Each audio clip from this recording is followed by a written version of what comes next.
UFC fans will be headed to New Orleans for UFC Fight Night, Bosch versus Henderson, as Tim the Barbarian Bosch is going to take on a living legend in Dan Henderson. But Acadiana is going to have their eyes on a different card, as one of their own, Dustin the Diamond Poirier, will take on Yancy Medeiros in a little fight that they're calling Cajun Flavor. And joining us today is Dustin Poirier. And Dustin, it's my pleasure to have you on the program today. And first thing is first, your opponent in this fight is Yancy Medeiros, and you're both around the same age, but I get the feeling you are very different people. Yancy's from Hawaii, you're from Louisiana. He's pretty loud and cocky in the ring while you let your fists do the talking in the Octagon. After watching his tape, it seems like he does a lot of strutting. If he plans on standing up with you for most of the fight, how much do you want to knock that smile off of his face? He won't have time to do all that showboating stuff that he does with those guys. He's fighting lesser competition when he does that. He's going to have his hands full. Yeah, and after watching a couple of his tapes, I just saw him talking a lot. I said, okay, Dustin really doesn't really do that in the ring too much. And looking back at your track record leading up to this fight, I was really upset to see Conor McGregor's loudmouth win against you. But seeing you bounce back the way you did against Carlos Ferreira, that was a thing of beauty. How much momentum are you carrying into this fight, not just with the win, but how you won it? Thanks, man. Yeah, I know that I made the right decision, moving up, going back up to weight, to 155. I felt great, and that was a great performance, and that's the kind of performance you can expect to see from me from here on out, man. Yeah, and I know I've watched some tape on Medeiros, but my eye is nothing compared to you and your team.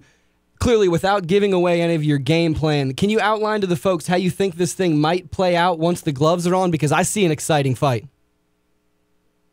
Yeah, he's never attempted to take anybody down, so he obviously is looking for to kickbox, and I feel like I'm better than him there. So I'm probably going to pick him apart on the feet, and if I decide to put him on his back, then I'll do that.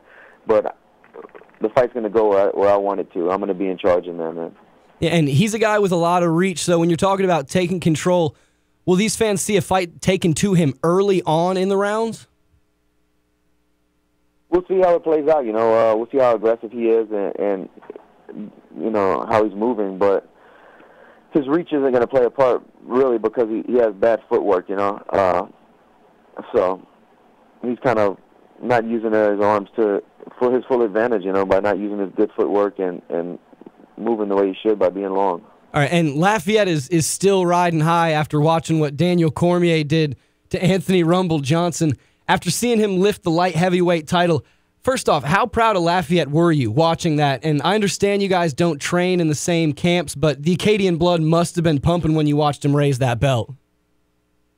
Oh, man, I was so excited.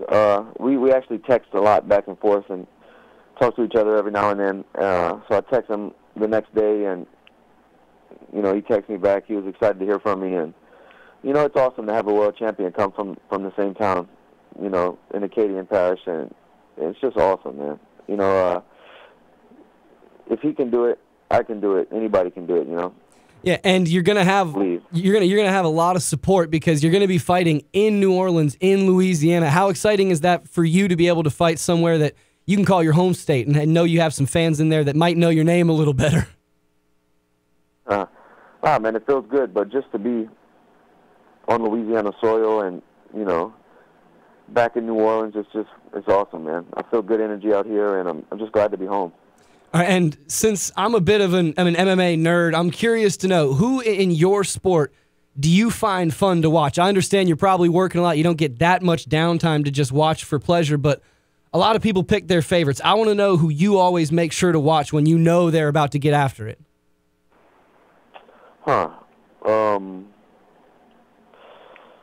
Man, no name really pops out or comes to mind, but Donald Cerrone's a fun fighter to watch. Yeah, Cowboy's been having a lot of exciting fights lately. Sorry to put you on the spot like that, Dustin. Last thing, because I know you're busy, you're leading up to this fight. If you win, which we both know you will, what will your celebration meal be? Is it something we can find here in Lafayette, or a little taste you've developed a need for after a win?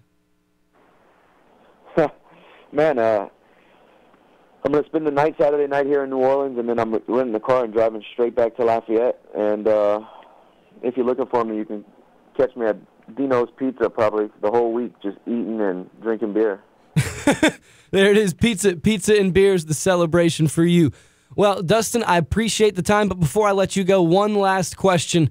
Leading up to this fight with Medeiros, I know fighters are always intense, they're in their own head. What have you been telling yourself leading all the way up to this fight? You know, I'm trying not to get emotional like I have in the past. You know, I'm not focused on him or who he is. You know, I'm focused on how he fights and his style. So I'm just being myself, you know. Just relax and be yourself and perform. If I can perform at the way I know I can, you know, this fight will be walking apart. All right, and again, Acadiana, anyone in the state of Louisiana, if you want to get out, see a good fight, head to the Smoothie King Center in New Orleans. Go see UFC Fight Night, Bosch versus Henderson, but make sure you catch Dustin the Diamond Poirier versus Yancy Medeiros. Dustin, good luck in the fight, even though I know you won't need it. Thanks, man.